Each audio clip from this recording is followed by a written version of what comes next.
Velkommen til. Det er Farø. Vi er ved at varme op til de første heats, der starter.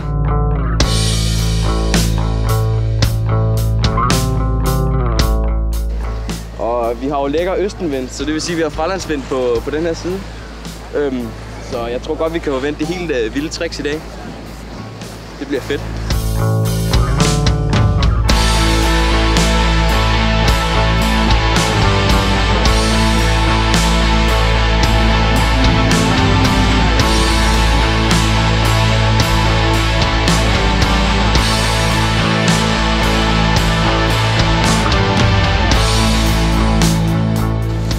Jamen, Cabina Kite Race.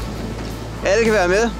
Det er sjovt. Selv dem, der er over i freestyle, de kan sagtens komme over til kite racet og også være en del af det. Vi skal nok koordinere det, så det ikke ligger lige oven i hinanden. Det er super skægt at konkurrere lidt imod sine konkurrenter over i freestyle og tage noget gas på hinanden. Jeg har lige været ude at sejle race, det har været sindssygt sjovt. Den der følelse af, at man ligger og konkurrerer mod hinanden, det er virkelig skægt, og man ligger med sine makker side om side og blæser det ud af, at jeg skal finde bøjene. Det er super sjovt. Det er en virkelig god underholdning, det skal I prøve at være med til.